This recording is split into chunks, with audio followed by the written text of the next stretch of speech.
Sir గౌరవ సభ్యులు లేవనెత్తిన అంశాలన్నింటినీ క్షుణ్ణంగా విన్నాం సార్. ముఖ్యంగా గ్రీన్ విశాఖ ప్రోగ్రాం సంబంధించి ఒక 40 లక్షల మొక్కలు నాటడం జరిగింది అధ్యక్ష, 7,000 ఎకరాల్లో అప్రాక్సిమేట్గా. ఇది 2012లో ప్రారంభమైంది, 2021లో ఎండ్ అయింది. ఇది అన్ని industrial establishment, HPCL steel plant, Coromandel port trust, NTPC, Gangavaram port, వీళ్ళందరూ భాగస్వామ్యులు అధ్యక్ష దీంట్లో. అలాగే ఇందాక గౌరవ సభ్యులు లేవనెత్తింది pollution zonal office is existing అధ్యక్ష. అది దానికి జాయింట్ చీఫ్ ఇంజనీర్ వర్క్ చేస్తా ఉన్నారు అలాంగ్ విత్ రీజనల్ ఆఫీస్. కానీ ఒక్క అంశం ఆయన లేవనెత్తిన అంశంలో ఒకటి రెగ్యులర్గా నేను కూడా వింటా ఉన్నాను.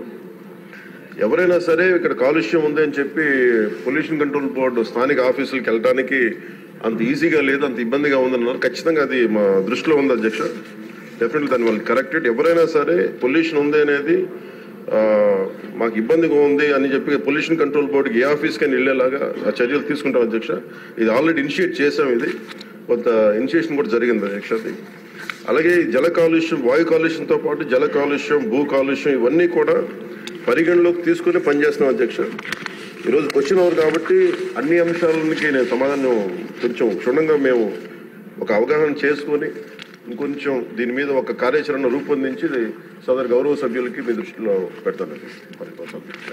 మంత్రి గారు, నా సూచన ఏంటంటే విశాఖపట్నం మీ నగరం మీకు ఇష్టమైన నగరం అంచేత అక్కడ సభ్యులు చెప్పింది మాత్రం వాస్తవం, మీకు కూడా తెలుసు. మీరు ప్రత్యేకంగా ఒకసారి వచ్చి ఇన్స్పెక్ట్ చేస్తే బాగుంటుందంటే నా ఉద్దేశం. కాకపోతే మనకి ఏముందంటే ఒకసారి అన్ని సంపూర్ణంగా అవగాహన చేసుకొని ఒకసారి, ఎందుకంటే భౌతిక ఒకసారి వెళ్ళి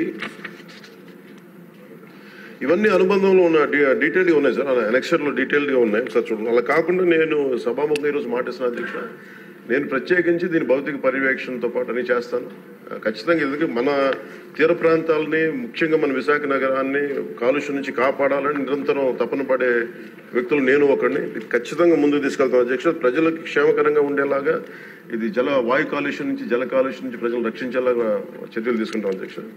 అది భౌతికంగా అది నేనే ప్రత్యేకించి సంబంధిత అధికారులతో ముందుకు తీసుకెళ్తాను అధ్యక్ష. Thank you.